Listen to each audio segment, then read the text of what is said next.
Plein mois d'août, Saint-Pardon en bord de Dordogne. Nous sommes pourtant à plus de 150 km de l'océan, mais à chaque grande marée, des centaines de surfeurs ont rendez-vous avec un phénomène d'une régularité sans faille. Depuis des milliers d'années, une vague unique remonte l'estuaire de la Gironde au changement de marée, le Mascaret.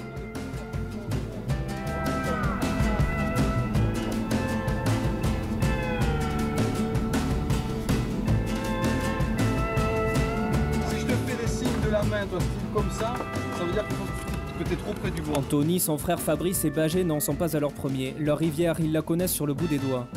Mais pourtant, comme avant un rendez-vous galant, l'impatience fait place au stress car on sait qu'au premier regard, tout va se jouer.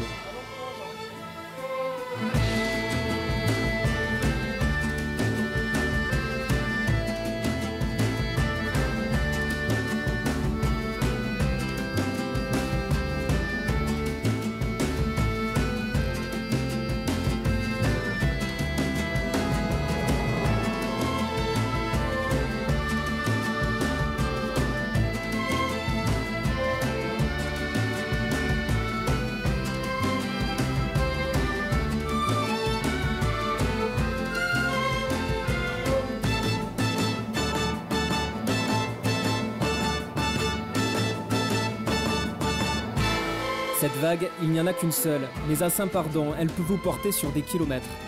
Parler à un surfeur d'une vague de plusieurs minutes, c'est comme évoquer les rêves les plus fous. Guanchao, Poroca, Benac, Séverne, plus de 80 mascarets sont recensés dans le monde. Cette quête de surf infini a déjà conduit nos 3 surfeurs en Angleterre, au Brésil. Ils ont même été les premiers à surfer le plus gros mascaret du monde sur la Kiantang en Chine. Anto Nicolas est à chaque fois à l'origine de ces expéditions. Dans ses bureaux à Anglet sur la côte basque, il a répertorié chaque article, chaque photo. Là, dans ce petit book, j'essaye de classer toutes les visuels et toutes les publications liées donc à la pratique du mascaret. Voilà, des photos aériennes qui donnent une vision un peu de haut de ce que peut être le phénomène dès lors qu'on a la fin de la marée basse, la première rentrée d'eau dans l'estuaire, en fait, se propage. À partir du moment de marée basse, le mascaret va mettre 5 heures, à peu près même 5-6 heures, à 15-20 km/h. Après, il se ralentit une fois qu'il est dans la rivière pour venir en fait mourir au fur et à mesure dans la rivière. Et là, je crois qu'on a une illustration aérienne de ce flot montant qui rencontre bien sûr un flot descendant, puisqu'en général, les rivières descendent. Je suis devenu au fil des ans, et peut-être un peu malgré moi, un spotologue, c'est-à-dire quelqu'un qui essaye de chercher un maximum d'informations sur tous ces endroits où on trouve des vagues. Et ces 15 ans d'expédition et de production, photos, textes, cartes, du coup, se retrouvent ici, une espèce de petit bureau. Depuis quelques mois, Anthony travaille sur la quête d'un nouveau mascaret, encore inconnu et jamais surfé, un certain Bono. C'est en pleine nuit qu'il tombe sur cette photo d'Indonésiens en pirogue se laissant glisser sur une vague au milieu de la jungle. La recherche, elle se fait toujours de façon complètement aléatoire parce que finalement, on ne se réveille pas le matin en se disant « Tiens, finalement, est-ce que je ne trouverais pas un mascaret dans un endroit tropical ?» Et c'est là où la magie d'Internet exerce, parce que dès qu'on a une intuition de quelque chose, avec cette intuition, on va commencer à taper des mots-clés. Le flux de marée monte de la mer d'Andaman, comme ça, en fait, descend de la mer d'Andaman, suit le détroit de Malacca. Donc en fait, on a un premier entonnoir qui ensuite débouche sur un deuxième entonnoir. Et ensuite, c'est cet estuaire qui va faire office d'accélérateur d'onde de marée. Et cette onde de marée va commencer à déferler à partir de ces îles, et certainement sur une quarantaine de kilomètres, d'après nos informations, et va remonter donc la Kampar jusqu'à peu près Teluk Merenti, le petit village où nous allons établir, nous, notre camp de base. On commence à avoir un faisceau d'informations qui sont finalement assez faibles, mais qui nous permettent de penser, en tout cas moi qui m'ont permis de penser, que le Bono à Sumatra allait produire une vague qui allait représenter un certain intérêt pour nous surfeurs.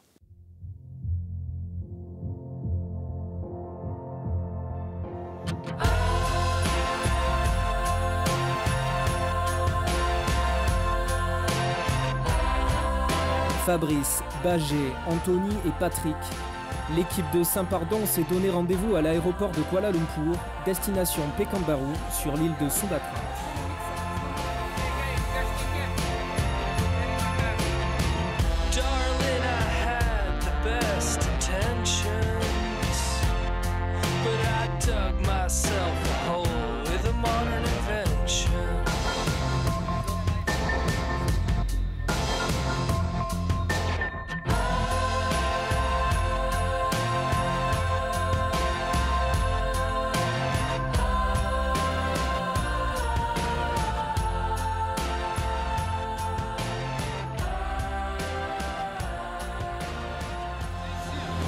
C'est le bonheur total.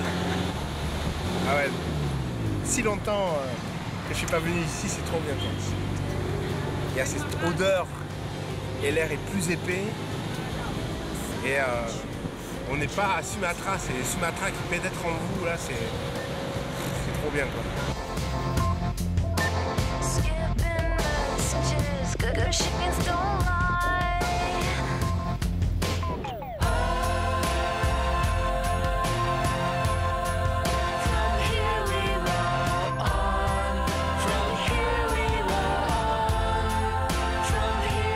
Anthony et sa bande sont toujours à la recherche de la moindre information concernant le phénomène. Cette étape à Pekanbaru est l'occasion pour nos aventuriers d'en savoir plus sur l'ampleur et les conséquences du mascaré. Ici, tous les habitants ont un jour entendu parler du Bono. Il alimente d'ailleurs les rumeurs les plus folles. 5-10 meters. 5 to 10 meters. People say, ombak, like tsunami. Like tsunami. Bring the lumpur. Personne n'a jamais surfé cette vague-là, donc on va être les premiers. Donc on sera les seuls dans l'eau. Donc effectivement, par rapport à un mascaré, que ce soit en France ou ailleurs, il y a cet élément de découverte, de pionnier, de savoir que on est en 2010, il y a quand même des endroits où on peut découvrir encore des choses. C'est quand même assez excitant quoi, comme sensation. Quoi. Ah, crocodile? Yes, big. Tiger No. too? Tiger too, yes. Okay. Tiger But in the forest. village? No. Non, in the forest. C'est vrai que c'est l'inconnu. On ne sait pas où on va arriver, comment ça va être. On parle des animaux, des tigres, tu vois, des serpents, des crocodiles, de toutes les choses. Et ça fait un peu flipper aussi. Donc, tu vois, tu es au milieu de la jungle.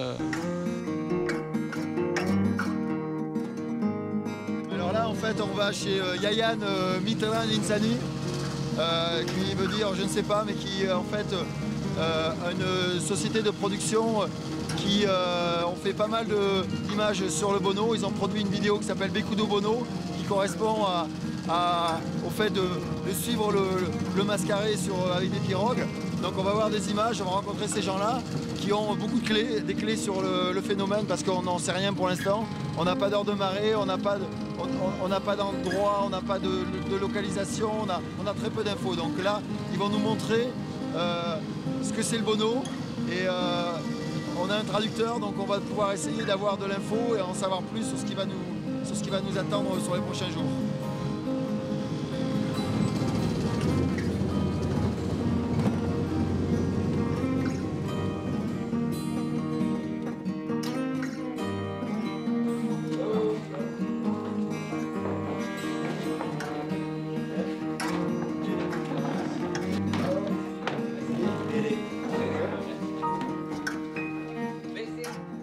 Small Bono, start here and finish here. Small Bono.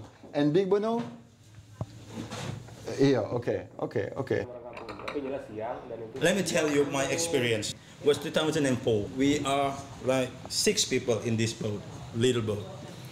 We were about to go to one of the little river, go to the Danau, the lake there. And in the middle of this big river, and the Bono came, and we were not prepared for any kind of this Bono because we miscalculate about the time when the Bono came. Yes. And then we already heard the sound. We almost got panicked, and then I just take my feet and then like this, and then I feel like hopeless that day. Oh my God, this is could be my end of the days. And then this man, the Islamic, walking to the front of the boat, and he just like sit there, and then he grab a rice, and then I don't know what he spells, and he just throw the rice. Was blessing the Yeah, and then this is the boat, and then I was here, and then the other guys behind me, and then he was here, and then the bono came. When the bono is trying to pass us, the bono is go down, and then up again. Okay. We save. You saved it. The sound of the bono I've heard just like 2 hours before I can see the bono was. Ah ouais, d'accord. 2 heures avant. There is a legend about the bono. Yes. According knowledge people in Teluk Meranti, so they say with us to about all of you must be careful. They afraid, exactly. They afraid about your visit in Teluk Meranti to serving a bono. When they say that someone from abroad want to serve on the bono, I say that, what the hell? Are these crazy people coming just to die or what? When this bono gets to you, and the life vest will be meaningless because it's not just water. Yes. It's mud and sand. How can this vest can help you to floating? Because you get drawn by mud and sand. I live near the river, so I knew very well my bono, the bono just in front of my house. Really? Yeah. How is it called? How is it called? The masquerade. Masquerade. Yeah, and I rode the wave since more than 10 years. We can call some like specialists of bono. So you're bono hunters. We are bono hunters. Exactly. Not hunters. We are. What do you mean hunters? Yes. Hunters. We have been already to China, they have been to Brazil, Fabrice have been to England, and together we have been to surf China a very long waves, and now it's like a collection, you know. Yeah. We earn nothing doing that, you know. So that means that there's It cost me money. Not company money and not Yes. supporting money. But the real purpose of this action is by the bono to meet other people, you know. Everybody surfs here, so we surf in the ocean normally. And in the ocean, you have many waves all the time. Bang, bang, bang. In the river, it's just one. So the experience becomes in the best because when you're in the river, you have just one wave and you must share with the others. When you... Les rencontres autour du bono donnent du sens, quoi, voilà. Parce que, je pense que comme à Saint-Pardon, si on le faisait tout seul, je pense que cette vague-là, elle aurait moins de sens. Je viendrais moins souvent. On y viendrait moins souvent. Je pense que ce qui donne du sens à tout ce qu'on fait, en particulier là, cette recherche de vagues, cette recherche en fait de poésie, de vérité, d'authenticité, eh bien je pense que là, hier soir, on était dedans, quoi. On était en plein dans nos valeurs, quoi, les valeurs du mascaré. Yo yo yo? Yes. Okay. Anthony. Yeah. Apa kabar? Bye. Okay. How are you? Oh, it's pretty good, it's pretty good. Nouvelle rencontre au matin du deuxième jour. Yoyon arrive de Jakarta, la capitale de l'Indonésie. Il a fait 3 jours de route pour acheminer les 2 Zodiacs et leur moteur, indispensables à la réussite de notre expédition. I mean, it's around 60 hours. 60 hours drive from Jakarta? Yeah. How many kilometers? 800 kilometers. Wow. Okay. Wow. So you drove a long way. Yeah. Let's meet our friend. Okay. Hi. Hi, Bajé. Yoyon. Nice to meet you. Hi, Fabrice, Yoyon. Hi. Nice to meet you guys.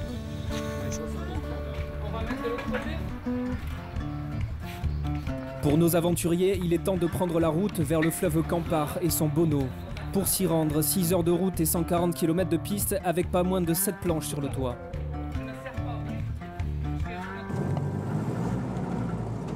Loin de Pekanbaru et ses 600 000 habitants, Yoyon connaît bien le village de Teluk Meranti et le mythe autour du Bono.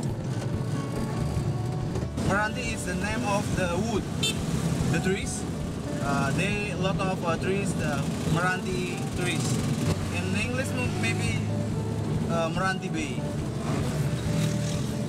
The Bono is like ghost, and then he says the wave will be